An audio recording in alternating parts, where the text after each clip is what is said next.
Wagwan Generals, we're back after 2 weeks off, and a lot of people running up to me and calling me a waste man every time I go to local tournaments. It's crazy, bro. These kids actually abuse me. It's crazy. I like walk into the joint and there's these two guys who consistently just straight on me, and I walk in like, "Yo, waste man, where's shift gear?" Bro, what do you want me to talk about, man? There's nothing going on. One kid suggested we should talk about baseball for 2 hours. So I don't know how you feel about that, but We I don't could. think we'll do that. I mean, the Blue Jays are on a bit of a rough patch right now, but Yeah, it's tough right now. they're still in first place, so that's okay. Yeah.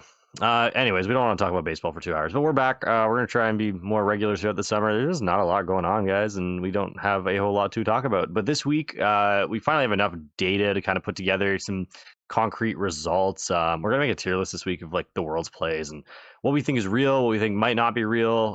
We'll rank these on a tier list of yes, you should play this for worlds, or no, this is a terrible play for worlds. And for those of you who are not going to Worlds, treat this as a League Cup guide on the side. Yeah, I mean, yeah, we've been busy this summer, Neil. I feel like it's been hard for Very. us. We try our best to get shift gear done, but I was running my summer camp last week because we normally record like at 12 on Tuesday. Mhm. So actually, maybe Neil, you should have just pulled up to the summer camp. We should have done like live shift gear as one of the camp activities. Bro, I gotta work, man. It's bare jobless behavior pulling Bro, up you the can banana games at 12. remote work from Banana Games, man. Remote work from banana games. That sounds Yeah. like I can't see what could possibly go wrong. There's like 15 screaming children behind me. Yeah, so that was fun, by the way. I just want to say, like, I ran my first camp last week. I wasn't nervous or anything, but it was like my first time doing it, and it went really well. So I was happy with that. Good. So hopefully that'll continue every summer. I'm running one in Anaheim in next week as well, so I'm excited for that one. That one's gonna be a lot bigger than the one I ran in Toronto, but I'm really excited for that. We've got some great people coming. I got Henry Brand, Henry Chow, got Owen Delgard, got who else? I have Matt Chong. I have Kai. She's like a LDF. psychologist. She's gonna have LDF. LDF's not coming to the camp. LDF's doing like the speaker stuff. So yeah, we're also doing the speaker series stuff. Link below to that if you want to check it out. But yeah, just it's been a busy summer for Neil and I. But hopefully going forward, we're gonna have shift gear more regularly for you guys. Yeah. But Yeah, yeah, let's hope. yeah. So Let's we're hope. gonna do the tier list today. I mean, it's probably gonna be a more worlds lens tier list. So like maybe it's not 100% accurate for League Cups. I think I'll say whenever I think one of my opinions is more worlds based or more League Cup based. But yeah, I mean, I've played an absurd amount of games this summer. I'm sure Neil has as well. So you guys are gonna get our thoughts, basically on where we think all the decks sit. We also have friend of the pod, PokeHive. He does a great job compiling the data, so we can look at like the online data much easier that way, and we can also just look at some like limitless results. So, cool. Anything else you want to add, Neil? No, I think you're right. That's a good point. Like this is a world's lens, and things do change on the local scale, so we'll try and be partial to that. I think like the one thing for worlds that people don't maybe realize until you've been to a worlds is like it's its own tournament. Like it is completely different to going to regionals or an IC because you don't really have those like low skilled opponents ever. So a lot of like what you play to worlds kind of rides off that. You're like, okay, I'm not gonna be able to outskill 100% of the room like you normally can. It's like, all right, I really gotta like work for this. No matter what it is, I gotta work for this. So a lot of people will default to more like the simpler decks just because it's kind of a way to get around that. And that's why like I know Henry Brand was saying earlier in the week that like you want to be able to beat all the simple decks when you go to Worlds because a lot of players default to those decks, and you don't want to lose to that. You'll take your chances against skilled players on skilled decks, but it does change a little bit. Like you're not expecting to see some of your off meta picks as well. Like very few people are going to go to Worlds and play like Ethan's Typhlosion, in my opinion. So that's another thing to factor in. Like for example, if I'm a Gholdengo player, I can probably go into Worlds pretty confident knowing that I probably won't hit Ethan's Typhlosion, but you never know. Exactly. Yeah, that was the main thing I was going to talk about when we see some of these results, because I'm looking at like the data. It's like, yeah, decks like Typhlosion are seeing 4 or 5%. Decks like Crustle are seeing a lot. Like, right? So it's like those are the type of decks that probably are going to be less popular, but we'll talk to them when we get there. So, yeah, let's start. Let's start with Gholdengo. I mean, that's probably like the most hyped deck. Let's see. Let me find this PokeHive thing here. So, I mean, I think Gholdengo is interesting to me because it's the most consistent deck, which I think is definitely there's something to be said about being the most consistent deck. And then also, like, on paper, its matchups are actually very good into like the other decks that we're probably going to put in tier 1. Like, Gholdengo struggles with like random stuff like Typhlosion, stuff like Crustle, stuff like Flareon, right? But for the most part, you're pretty good into your Gardevoirs, into your Grimmsnarls, into your Paultizards, right? So I personally think Gholdengo, if we're gonna have decks in S tier, I think there's a couple I would put. Like I'd put Gholdengo there, or we could take the approach where we just put a bunch of stuff in tier 1. But I think Gholdengo is definitely like a very, very solid pick for next week. Yeah, I agree with you. I think this is definitely the pick for next week or the week after. Is it 2 weeks away or 1 week away? Well, I guess it's like we're recording on Tuesday. It's like a week and a half, I guess. From Week and a half. Okay, yeah, for a week and a half from now. Yeah, I really do like Gholdengo. I think there's a lot of merit to what you said. Like you are the most consistent deck. You can beat all the big boys. You see Gardevoir up there as like your #1 run rate. You never turn that down. Like that's probably the best auto win to have. That's not an auto win, but you know what I'm saying. yeah, like Good win rate. matchup. Yeah. Yeah, deck is strong. It's adapted more than I think most of us gave it credit for at the beginning. We're just like, all right, this is gonna catch up. It's gonna die. It's still the 52% win rate. Very solid deck. I would put this right at the top personally. Yeah, I think so too. Like we're saying, like Typhlosion is like, is someone really playing Typhlosion in Worlds? Like maybe, but like you're not winning Worlds if you play Typhlosion, right? Yeah. Actually, I saw if you hit that guy playing Typhlosion, you can live with that, right? Like that's yeah, you just live with it, right? Now the thing I will say about Gholdengo is it's a lot easier to counter than a lot of the other decks. Like stuff you can play, like I mean, a lot of decks like play Chiyu now, or you can play like, I guess like Corner or like the Crustle deck, but a lot of decks can't easily fit those in. But if you want a hard counter, for sure. And we've seen like adaptation where it's like Gholdengo is like all playing Baby Genesect, so now Gholdengo is playing Tool Scrapper. So Gholdengo, like also if you want to play Scissor EX, like I saw someone was tweeting about like a Zization EX, you can play the counter corner as well. So like if you really are scared of like the corner or like just any of these techs, like you can definitely add stuff to Dengo as well. Also, not related to Gholdengo Neil, I just see this in the suggested. Did you see this? That what's his name? Cremasoli's like he has a card store now, and like if you win a league challenge, you get travel to a regional. If you win a cup, you get travel to an IC, and if you win the big tournament, it gets you worlds travel for a local. That's crazy. That's crazy. I know he's always had a store. I remember he mentioned it to me the first time I met him that he like vends or so, I don't know what it was. But he had some sort of business.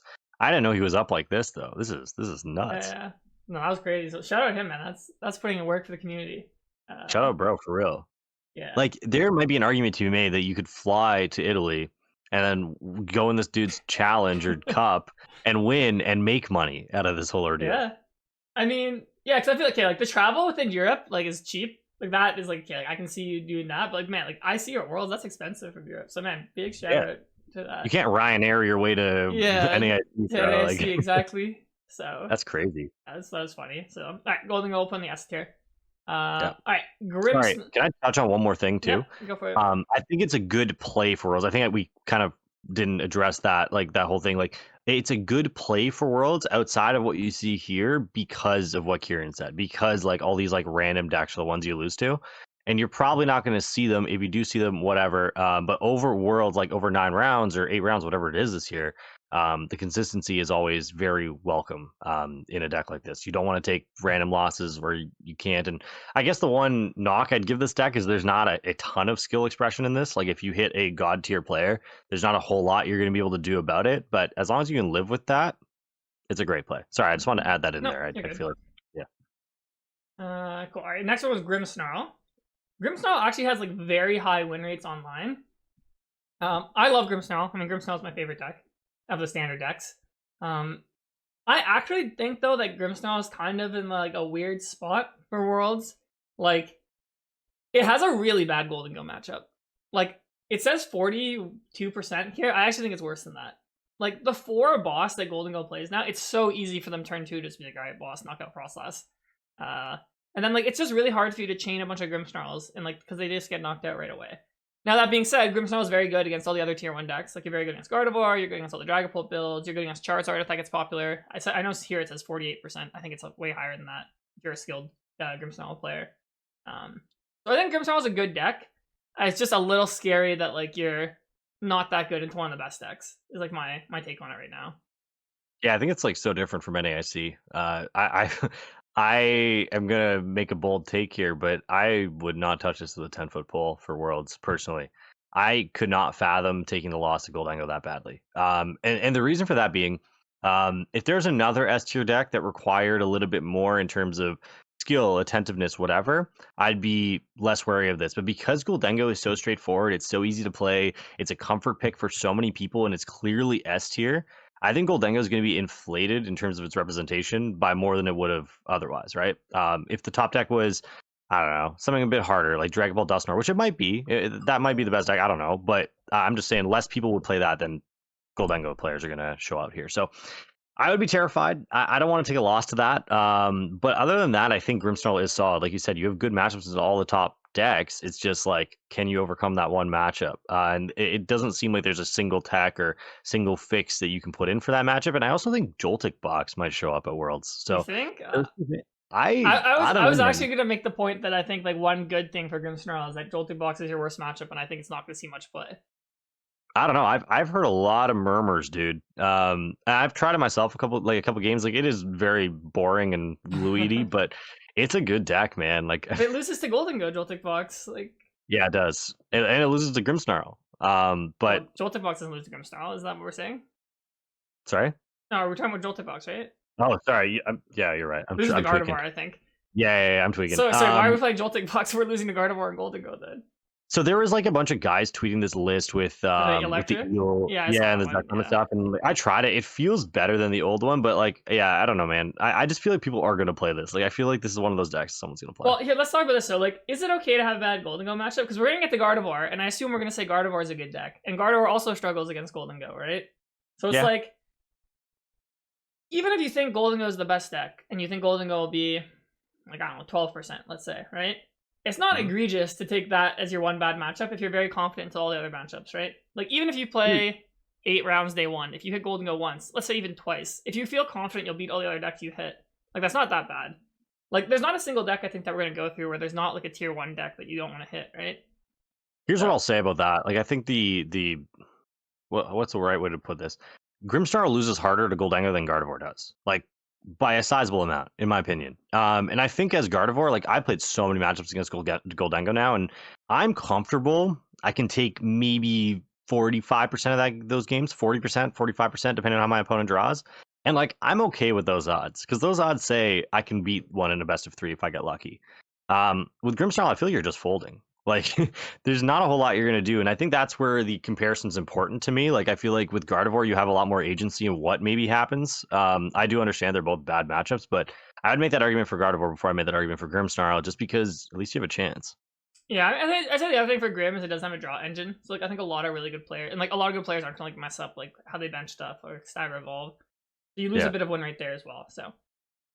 Okay, so would you put Grimmsnarl A tier, or do you think it's a B tier play for Worlds? For Worlds, I think it's a B tier play. I think it's an A tier deck, though. I don't know if that makes any sense. Let's put in B tier then. That's fine. Yeah. Okay. All right. Next up, Gardevoir. So interesting. The data online has it at 50%.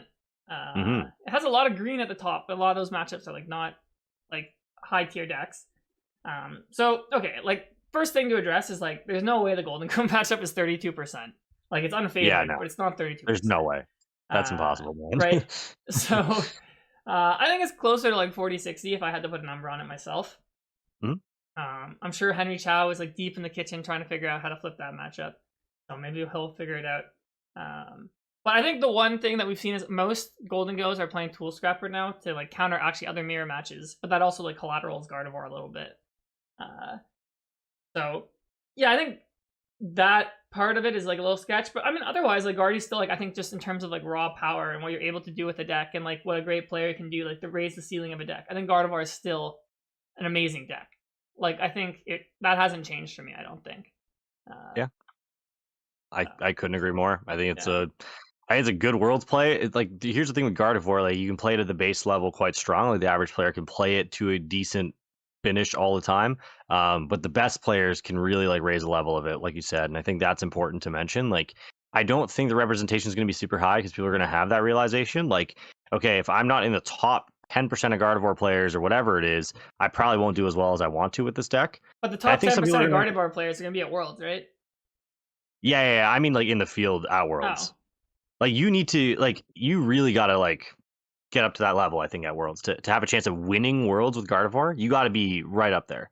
And that's not a knock on anything. It's just to say, like, there are going to be times where you need to have that in your bag. Like, it's Worlds. You're going to be playing against the best players. Like, you make one little mistake, you're out, right? So I think that's important to realize. Like, I don't think the representation is going to be slim by any stretch of the imagination, but I think people are going to have that realization. I've had that realization, like just sitting there being like, okay, unless I can get to like this tier, I'm not playing this deck. And I think that's important to realize as well. But the deck is very strong all around. You have good matchups into Duskpult, which, in my opinion, I think that's maybe going to be the highest played deck at Worlds. Like, I think that might eclipse Gholdengo. I think Really? people are very high on that. And you have good matchups into Ogrepon, and then all of like the jank that you maybe don't expect to hit, but just in case you do, you beat most of them. So yeah, Gardevoir does beat all the jank. I was like, a lot of these Yeah. decks, like Crustle, for example, which we'll talk about later, is like on paper is really good, but it's like you auto lose to Guardy, so it's like Yeah. yeah. This is the most like polarizing deck in my opinion in terms of like player pilot and like pilot skill and stuff. I think this has the biggest variance level of all the decks. You give a mid player Dragapult Dusknoir, you can expect them to finish at a, like just slightly below a top player. But I think Gardevoir, like that range is huge. Yeah. I don't think Gardevoir is like as hard as it once was, but I think definitely like we've seen like that people like Henry can like raise the ceiling like crazy. Like I still think decks like Grimmsnarl like and like I even think Paultizard is harder to play perfectly than Gardevoir. But I do think that like there's a huge difference between playing like mediocre and playing great. Yeah, I mean, I I think I still have to put Gardevoir in S tier just because of like the power of the deck. Like it has the most tricks, the most tools. It can beat anything, so I think we'll put it there in the S. I have no beef with that whatsoever. I still think Gardevoir might win Worlds. Like just because you give it to a good player, you never know what's gonna happen. All right, next up, let's do Raging Bolt because that was on the list. Okay, Raging Bolt. Here we go. Oh, it has lots of yellow on the online data, so 51%. Holy bro! Jeez. Yeah, I mean, I think Raging Bolt it's in an interesting spot. I mean, I think the deck is like solid. I think Gardevoir being your worst matchup is like not great. So like if you're like looking at the lens of like a League Cup, I still think Bolt's a great play. But it's like if you're trying to win Worlds, is like, hey, am I really dodging Guardy like all the way? Probably not. I mean, it might happen. I also think your Dango match, like all your matchups are close with this deck. Like because the Dango they play Scizor now. Most of them they play like Genesect to block the Prime Catcher. I think Dragapult Dusknoir is unfavored if you play against like really good players, in my opinion. I think Grimmsnarl is unfavored if you play against really good players, unless you like have some techs. So I don't know, like Raging Bolt's interesting to me. I think it's like a solid deck. I know the players from Asia all like playing Raging Bolt, so maybe we'll see a decent amount of it. But I don't think it's like in a crazy spot right now. Yeah, I don't have a whole lot to say about this either. It's kind of just what Raging Bolt is. It's like it's a good beat stick deck. You're going to win games by running people off the board. You're also going to lose games because there's nothing you can really do if you don't run people off the board and don't go 2-2-2. So the deck itself is strong. It's always going to be there. And I've said this a cajillion times in this podcast. Like Raging Bolt's just a perennial 7% deck. And I think it'll be the same. All right. Do you have a B tier then? Yeah, I wouldn't rate this any higher than I rate Grimmsnarl. Yeah, I think there is a similar tier for me as well. All right, so we've talked about Dragapult Dusknoir, so let's just do all the Dragapult decks next. So we can start with Dusknoir. Sure. All right, so Dragapult Dusknoir. Very high online win rate, actually, because it beats Typhlosion and Crustle, apparently. You can Shadow Blind. Yeah, all right, so Neil, what are your thoughts on the Pult Dusk? Dude, I think this is the play, man. This is the deck where you have so much agency into all your matchups. You have the power of Badoo, which I think is severely underrated right now. Obviously decks are built to survive Badoo, but I find Item Lock to be so detrimental to both Gholdengo and Gardevoir. And if those are two S tier decks, that's exactly what you want. You obviously lose a little bit to Gholdengo. You can tech in the Genesect if you really want to. That matchup is winnable. But then you have to play Arven, I feel like, right? Yeah, that's the only problem. I feel like Dusknoir itself is just such like a problem solver in terms of matchup spreads, and I don't know, man. I'm really high on this deck. I don't think I'm going to play it personally, to be perfectly transparent. But like I'm high on this deck. I think this deck has the ability to win Worlds. This is easy S tier for me. And to be honest, if I can start my testing over again, go back like 2-3 weeks and start my testing over again, throw out all of what I've done, I would have just started with this deck because I think this is probably the best deck in the Worlds. See, okay, I slightly disagree it's the best deck because your three worst matchups are probably the three other most popular decks. It's Gholdengo, Guardy, and Grim, right? Now, I agree with you. Like, they're very tight matchups because if you play really well, there's lots of prize maps. I mean, I find in general when I play Pult Dusk, I can get every game to come down to Iono. Like, I can almost always get it to come down to, like, Iono. Like, right? Yeah. So, I don't know. You do beat a lot of the random stuff as well. I mean, if Charizard ends up being more popular than we expect just because it counters Gholdengo, then that is good. And I do think what you said about Badoo is true. Like, almost no other decks are playing Badoo right now besides this one. So it uses it really well. So I don't know. Is it S tier? You think? You think it's? I up don't there? debate what you're saying. I don't debate what you're saying at all. I think you're correct that the fact that the top 3 decks are iffy matchups is sketchy, right? But what I've noticed with Dragapult, just from times of playing it, is like every game is going to be a war, and Yeah, that's fine that is as long true. as you can You're in survive every the game. war. Yeah, you are Yeah, in every. and there's Okay, I do like that about it. Okay, and I think yeah. a lot of the best players like have played this deck a lot. Like I feel like the Hedricks are gonna like those type of players are gonna show up with this deck and I do expect well. 2 of these in top 8. That's my bold Okay, prediction. I think if, like I said, if I could restart, I'm playing this from the start. I'm just going to become a master with it. Like that's what I would have done. nice. I think it's a really strong deck, and yeah, okay, sure, your numbers aren't so sexy all across the board, but dude, you're Dragapult Dusknoir. You can do whatever you want. You're gonna run people off the board with Dusknoir alone. Yeah. Okay. So what do you think about the straight pull? It also has a high win rate. I'm less high on this one. This one I do not think Me too. is as good of a play. Yeah. I think your Gardevoir matchup is like not almost unwinnable, but like it's very unfavored. I think your Gholdengo matchup is I don't know why it says favored here, but I think it's like pretty unfavored. I think your Grimmsnarl matchup is like way harder. Yeah. But someone's gonna do well with this. Like it's just one of those decks. Like someone's gonna do well with it. If you're not Tord, I put this in B tier. If you are Tord, I put this in S tier. Is kind of how I'd go about this. I think I agree with that. Yeah. Put in B tier. Maybe it's an A tier inclusion. Just for Tord. We'll leave it in B tier. Yeah. All right, where's Paultizard? Paultizard here. That's our last variant. What do you think? No, don't like it. Hate it, actually. You hate it?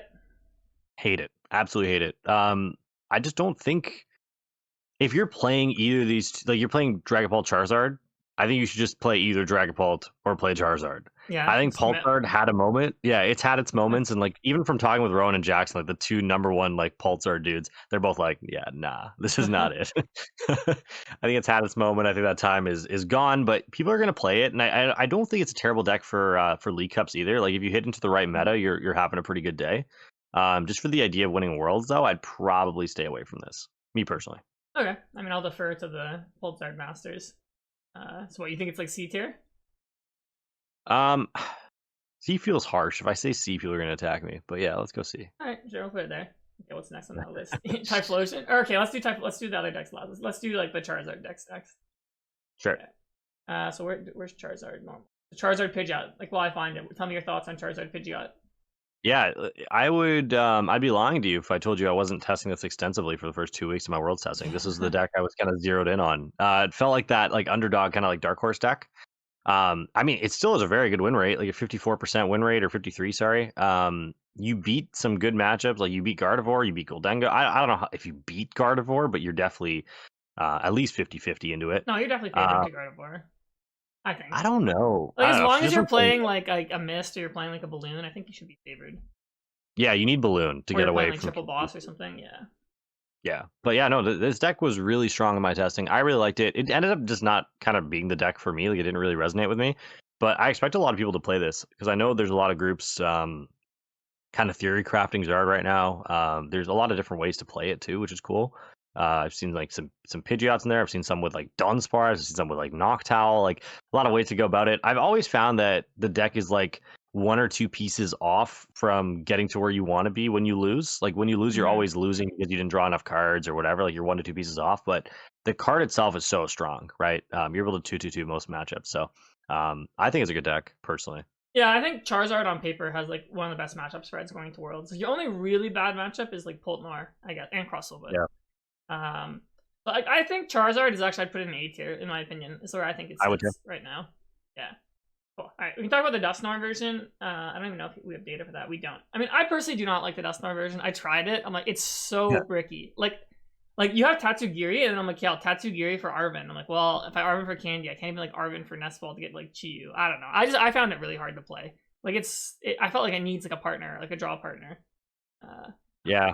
I'd probably put it in B tier. I actually like, I don't hate the surprise factor of the deck. Like, you play this to Worlds, probably nobody's tested against it. You might just win some games off of no one knowing what the hell to do against this or what your deck does. But I agree with you. Like, it is very bricky.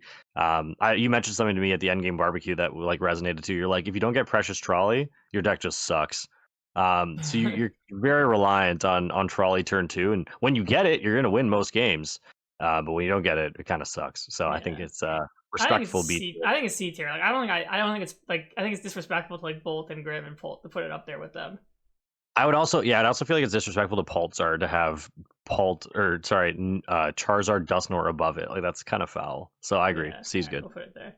All right, now Yeah, let's go C's through good. some of the more fringe decks. All right, we'll start with Ethan's Typhlosion, which is like doing well online. I think part of this is like because, well, obviously Gholdengo is the most popular deck online, but also Crustle is seeing a lot of play lately, and you obviously farm Crustle. So I think you have to take that into account when you like Typhlosion. Like you're probably not hitting like a million Crustles at Worlds, because you lose to Charizard, you lose to Gardevoir, you lose to Dragapult, you lose to Grimmsnarl. So it's basically like, okay, if you hit Gholdengo and Crustle for like 8 rounds, like yeah, this deck is sick.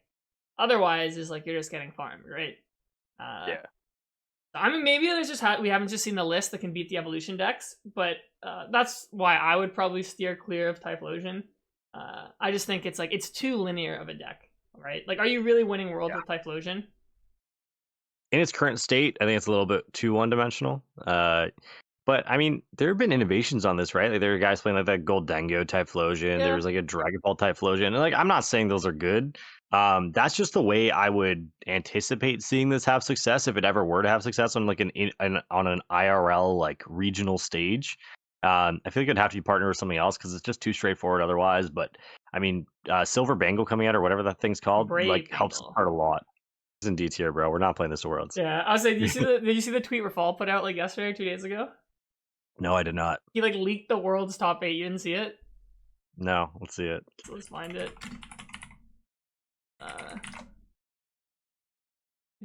Oh no, what's his Twitter handle? JD Poker. And he's Argladis. Gladys, okay. Bro. I mean, I quote. I mean, I responded to like someone's way. Yeah, let me find it. I have it. 1 sec. He tweeted like, yeah, he tweeted this. As well as winning Worlds, bro, with Typhlosion. This might be true. Top secret. This might be true. Bro, I'm in top 8 of Worlds with Crustle, bro, but I'm hitting Typhlosion. Oh, nice, man. Congrats. With Crustle is crazy, though. Playing Pokevital A to Worlds is insane. Bro, we're gonna have 5 Crustles. Yo, Festival Lead? I actually tested Festival Lead a bunch with the Brave Bangle, because you beat like a lot of decks with Brave Bangle, you just get farmed by Guardy, but yeah. And then Torrid isn't there with Wugtrio Mill. Wugtrio Mill, low-key, seems favored into Crustle. And then you'd have to get through Azul. I'll be honest, man. I have no goddamn idea.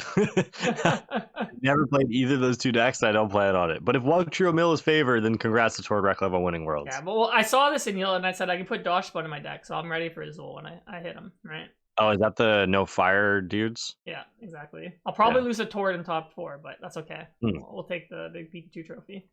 Yeah, we'll take that. Good payday. Go back here. So yeah, I think Typhlosion is probably a D tier play for Worlds.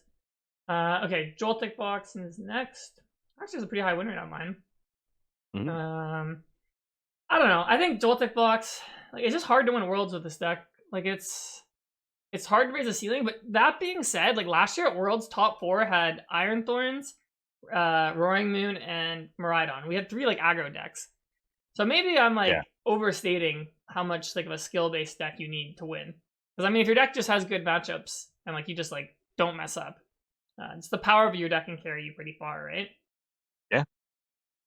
So I don't know, it has a lot of tight. I guess my only thing is like it has a tight matchup spread. So like I feel like if you play against strong opponents, like maybe they can just like win by like just knowing what to do or like playing like a clean game. That's the only thing I'd be scared of. Yeah, like I think that's like what you touched on earlier. That's kind of like what we were saying at the start of the episode. Like you play these like simple decks with like very simple matchup lines, and like sometimes there's just nothing even a skilled player can do to beat this. Like I going into Worlds, I'm expecting to see decks like this. I would play a deck like this if I was lost and I was like I have no idea what to play. Why the hell not pick up Joltik box and just try and high roll? Because you could win Worlds with this in theory. It's simple enough. You know you're not going to make any mistakes. And like that's a pretty safe place to be. It gives you a lot of confidence too, right? As a player, like I can do whatever the hell I want and I'll still get the same outcome. So I'm sure some people are going to play this, man. I don't think it's as bad as people think. Yeah, it's definitely a solid deck. It's just I don't know. I wouldn't feel comfortable playing this deck myself, but I think it's solid. Like I think it's like, probably like a B tier deck to be honest. If I was lost, I would play this. Like, yeah, that's why I think like B tier is a good place. Like for those people who are like, I don't know what the hell to play. Like, why not? Yeah. All right. Next up, Flareon. I mean, Flareon always has a good win rate. It has a good Gholdengo matchup, which is nice. I mean, the problem with Flareon is always that your Gardevoir matchup's not very good, right? Yep. The deck is also like very difficult to play, which is another thing I guess to consider. But I mean, I'm just like not a Flareon like expert. Like, whenever I play the deck, I have trouble with it because I feel like you have to put a lot of time in to like become a good Flareon player, or I guess EV box, Yeah. whatever you want to call the deck. But yeah, I've had a very contrary experience actually. Like I love this deck, and yeah, I think like I agree with you. No, I agree with you 100%. Like it is tough to play. Like you need to put in a lot of time with it, but honestly, dude, like this is a good play for Worlds. If you're familiar with this deck, this is a great play for Worlds. I'd be lying if I said I wasn't considering it too. Like I was looking into it. I was playing a few games with it yesterday, and yeah, you struggle into Gardevoir, but there are times you play Water Ogremon, you can just kind of run them off the board. Like there are ways to deal with it. A lot of them are cutting Sylveon. Like my personal list doesn't have Sylveon anymore, where I'm just like, all right, whatever. If I hit Gardevoir, I hit Gardevoir. Like it is what it is. But you beat like everything else, and of course the deck is tough to pilot. I personally really been enjoying the 1/1/1 Pidgeot. So okay. you're able to like search out things whenever you want. I don't know if any of these lists would have that. No. Yeah, so like there's a Pidgeot going around, you just play and you use your Noctowl to set it up, and it solves almost all the problems the deck has like going forward in the game. And dude, it's good. It's good. I don't want to say too much, but it's freaking good. I like it a lot. Cool. Yeah, I mean, to me, like always, like every tournament I look at, I'm like, man, like Flareon is like so good into this meta. It's just like it's a deck that a lot of people are scared off of, or it doesn't have a lot of people who main the deck. Your deck's bricky, obviously, and you have to play 100% optimally all the time, which of course is very, very difficult. But highest skill ceiling for sure out of all the main decks, in my opinion. I think so too. I think this is the hardest deck, but you're right, ceiling. Like I think that like I'm fine putting like even like A tier. I think it's just like really like. I would put this in A tier. Like, yeah. I am genuinely still to this day considering playing Flareon to Worlds. Nice. All right. Ho Armor Neils. They have any data for this? Probably not. No. I don't know. I mean, I haven't played many games of Ho Armors, so this is an uninformed opinion. So we're gonna have Pokemari come get him out at us, Aneil. Where does Ho Armors go?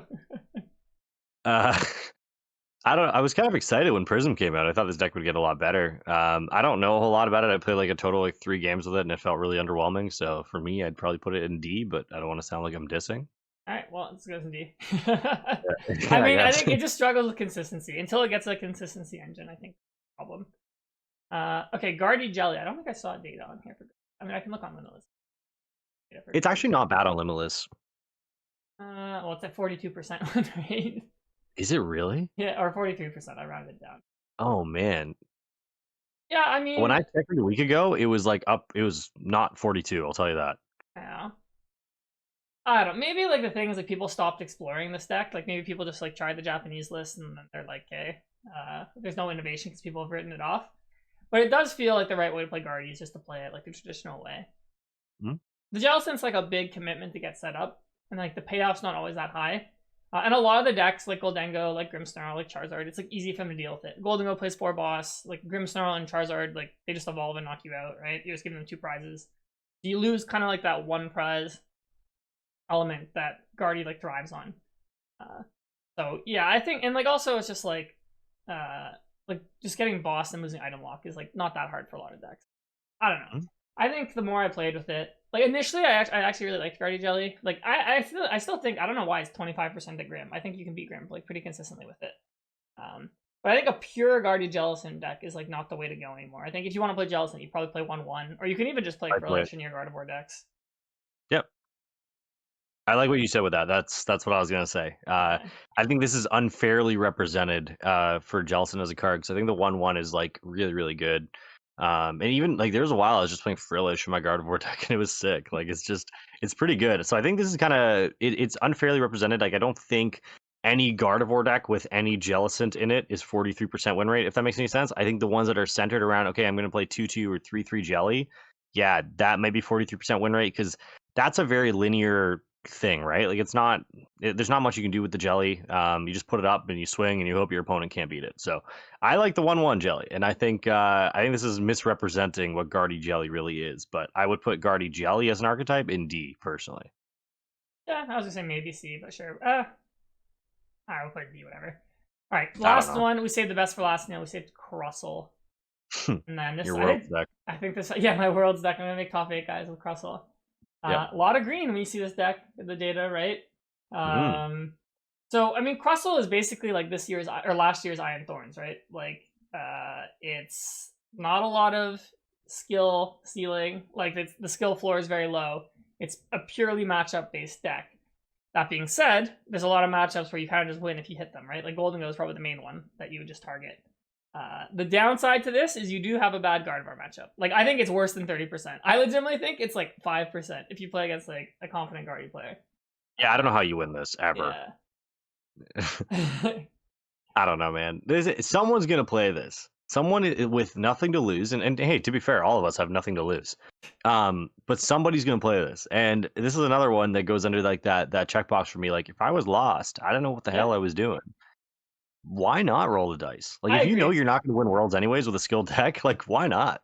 Yeah, I mean, 100%. Like, if you are like absolutely like I cannot play any deck well, nothing's vibing with me, like this is the one you pick, and you're just like, all right, like, just like RNG is this, like, just give me a bunch of like Gholdengos, like.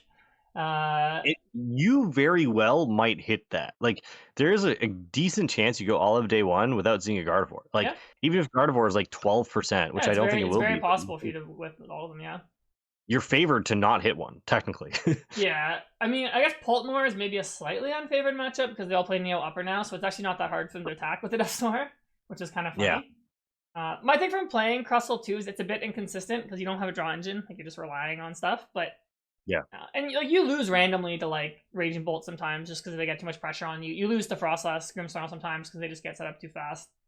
But no, like you do solidly beat like Gholdengo. Like I've never lost to Gholdengo with Crustle when I've tried it. Same with Flareon. Flareon's super easy to beat. That's not. I guess that's the highest win right here. But like, you beat the Charizard decks pretty well, I think, as well. I agree with that. Like they have Chi-Yu, but it's kind of hard for them to keep doing it over and over. So I think Crustle's a solid deck. You have almost like zero agency if you're playing this though, and you're basically just praying you with dodge Gardevoir, which is not a ridiculous strat, like a ridiculous thing to ask for, right? So we had Iron Thorns win Worlds last year, so maybe Crustle can win this year. If we learned anything from last year, it is exactly that. This can win Worlds. We wouldn't have said that before last year's Worlds, but this can win Worlds in theory. Yeah. So I guess where does it go on the tier list? Like, I'm leaning towards like B, just because you have an auto loss to Gardevoir, but I still respect it as a deck because I think it's still like you're saying, like if you go on a good run, you don't hit Gardevoir that much, you can like actually like make top cut with this, maybe even win the tournament. In terms of Worlds plays, like I would definitely argue for B here. Like I don't hate this at all. Yeah. As much as we're talking trash about like, oh, some guy's gonna play this, or oh, like no one's gonna play the jank stuff to Worlds. You don't play your whole season to play Crustle to Worlds. It's not a bad play. Like it's way better than Ethan's Typhlosion. Yes. If you're lost, you're like, yo, I want to play Ethan's Typhlosion. Don't do that. Yeah, play Crustle. Crustle. Yeah, I agree. If you're down to just RNG the whole hell out of Worlds, and like you realize, like, all right, I'm playing against all these skilled players. Like maybe I can't play one of the top decks. They're too skillful. Whatever, dude, play Crustle. Yeah. I'm here for it. So okay, so to finish off here, Neil, let's try and do some meta predictions in terms of meta share. We think it'll be. Nice. So let's start with the S tier. So for Dengo, what do you think it's going to be? I'm going to guess 11 or 12 would be my guess. Okay. Yeah, I was going to say, this is like the hardest tournament to predict this for. I'm going to go with 13. 13? Okay. I'll put 12. I'll split the difference.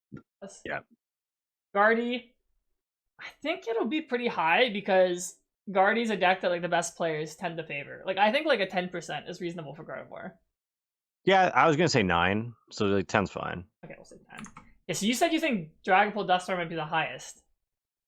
I do. I think this deck is really sick, dude. I think a lot of people are gonna. I don't know if I said it would be the highest. I think I said it would be the best play. Okay. Because the highest I think is gonna be Gholdengo because that's like the simplest and it makes the most sense. I put this deck around like 10, 11, maybe 10 or 11 for both that and Straight Pult together. Maybe is more fair. I don't know. I think 10 for Dragapult Dusknoir is reasonable for sure. Okay. Yeah. All right, then let's go Charizard Pidgeot. I think this will see like decent play. Like I'm gonna guess in like the 5 to 6% range. I was gonna say 6. I'll say 6. Okay, Flareon, if I had to guess, like 2 to 3%. 2 for sure, but it's a good play. All right, Bolt I think could also be up there with like our Gholdengos, Gardevoirs, and Dragapult Dusknoirs. Like I think 10% is like my like baseline guess. I think where I would put it. Like I think a lot of the Asian players are gonna play this. I was gonna say 7, but I always undervalue it, so let's go with like 9. Okay, sure, 9. Grimm's another deck that a lot of people like to play. The players in Asia really like to play this deck as well. Mm-hmm. I'm gonna guess around like 8. I think it'll be lower than we saw at like NAIC. I was gonna say 7. All right, we'll say 7. So 8's fine. 8's fine. Whatever. All right, yeah. Put 8. All right, straight Pult. I feel like it won't be that popular. Like I feel like we've already seen it go down a lot. Like maybe this is like a 2% type of thing. Yeah. I was gonna say like 3 or 4, but yeah. Okay, we'll put 3. Okay. I mean, at the end of the day, it doesn't matter that much which ones we put. Yeah, like no one's gonna audit us for these, but yeah. All right, Joltik box. So you said you think some people are gonna show up with this? I do. I think it's not a terrible play. Like, I'd put around 5. 5? Okay, sure. Hopefully I don't hit 4 in a row again. Yeah, don't do that. Okay, Crustle, this is the wild card to me. Last year, Iron Thorns made its way onto the graphic. So I guess the question is, do we think Crustle can make it onto the graphic this year? Yeah, we need to give it, with what we've given everything else so far, we'd have to give it like 6%. I would say no. I don't think it's gonna be 6%. Like I think this is gonna be like 3 or 4%. Yeah, I think 3 or 4 is fair. And even at that, like, I think some people are gonna call us nuts. Like this is insane. No, I think Worlds is the type of tournament where people play decks like these. Because like Thorns, like immediately after Worlds, it won Worlds, and its meta share like plummeted because like people like going to regionals don't want to play Thorns. But like, I think 4 is reasonable. All right, Paultizard. Like a 4 or 5%er. 5 maybe, yeah. All right, Charizard Dusknoir. It's probably like a 1%er. I was gonna say 1 or 2. Gardevoir Jelly. Maybe some players from Asia will play this, but just the vibe I've gotten from the West is that most people aren't going to play this. I would give like 1 or 2 to all 3 of these D tier decks. We'll give 2. Typhlosion, I would give 1. Oh, Armor Rouge? I'll give it a 0.5. 0.5. Damn, bro. Okay, now to be fair, I think maybe we like underestimated the meta share for some of these because at Worlds, what happens is like all these like fringe decks that like make up the best of the rest at regionals like don't exist at Worlds because people play good decks. Yep. So like Gholdengo might actually be like 15, 16. Guardy might be like 13, 14. Dragapult might be like 13, 14. But I guess like all the rogue warriors, like those guys that go to like every regional, don't exist at Worlds for the most part. I agree with you. Like, I think we probably undervalued like these top ones. Maybe it'll be more top heavy, but I also think there's like 5 or 6 like very, very viable decks. So maybe everything gets like a +1 or +2. Yeah, I think that's fair. But okay, but overall for you guys, like we basically show like you just like look at the numbers we have the highest. That's the order we think it'll be. But... yeah, we have like 16 decks there. If we gave them all like a 1.5, that it would equal 100, something like that. Like a point, yeah. So. No, I think this list sums up pretty well how I feel going to Worlds. The only change I would make in terms of like what I would play before others is I'd put Dragapult Dusknoir to the top, and I'd probably put Joltik box a little bit higher than like Charizard. That's like the only change I'd probably make. Yeah, like I know we have it in B tier. I'd probably argue it for it to be an A tier. I think it's a good play. But that's kind of how I feel about this whole thing. I think you want to have agency, but not too much agency. Like you playing the top decks like are great, but you also want to be able to beat them, knowing that you can't outskill most of them. Like I think Worlds is just such like a puzzle of how different it is preparing for this tournament versus other tournaments. Well, there's still levels to it, I think, too, right? Like someone like Cord is still better than like everyone who's playing at Worlds, right? Like there's so many people at Worlds, there is still a massive gap between the very best and just the average person there. I do think though that like the margins are way thinner, right, than they are at a regional. You're not going to get away with the stuff you get away with at a regional. And like I can think of so many rounds I've gone on at regionals where I'm like, okay, if this opponent was better, I have no chance of making day 2. And that's kind of just that's what this is, right? Like I remember last year I played I played Drago, and like I felt like I was fighting for my life every single round. And then I went to Toronto regionals or Baltimore regionals like the next week, and I was like, wow, that was so easy. And I didn't even day 2 the second one. So like it goes to show like how much the feeling is different too. Like you're gonna sit down, even if you cream the guy, you're like, damn, that was hard at Worlds. So just something to think about. Prepare, be honest with yourself, I think is the most important thing. That's what I always preach. Like if you're not good enough with this deck to win Worlds, probably shouldn't play it. Yeah, that's as hard as that is. Yeah, like that is true. I have already ruled out a couple decks from like I just don't have enough hours on this. Like I'm just not going to play it. I'm not good enough. So you just got to be honest with yourself. Yeah, I mean the reality is it's just like too hard to play all these decks. Like I mean like I play like 40, 50 hours a week, and I've probably only played like 10 plus games with like half of these decks. Like Yeah. I think Gholdengo, I think I have 100 plus. Gardevoir, I have 100 plus. Boltnoir, I probably have like 50-ish. Charizard, I have like 30 maybe. Bolt, I probably have 100 plus because I just make my kids practice against that. Grim, I have 100 plus. And then the rest of these, I think I have anywhere from like 10 to 30 on each of them. So yeah, like for example, I would never pick Flareon. Like I can't. I'm not at the level where I know I can win with that one. Yeah.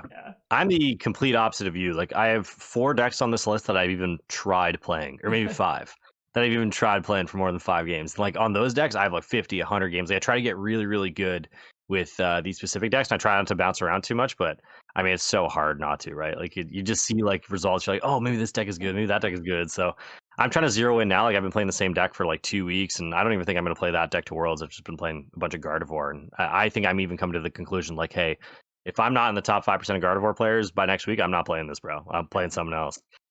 So definitely, me personally, looking at Gardevoir, looking at Flareon. Flareon's like super hot to me right now, and then see Gholdengo too, maybe. Yeah, so I'll be pulling up with Crustle, guys. You'll see me in the top 8. Yeah, pulling up with Crustle. I mean, I gotta bring those, man. I don't know. Maybe if there's like a crisis last second and Crustle becomes broken, I gotta bring those. Yeah, I own Crustles, and I'll make sure to bring them. Bless, thank you. Need those. Cool. All right. Anything else? No. There's like some like random like non-competitive stuff. Like that app got released. I don't know if you looked at it, but I did.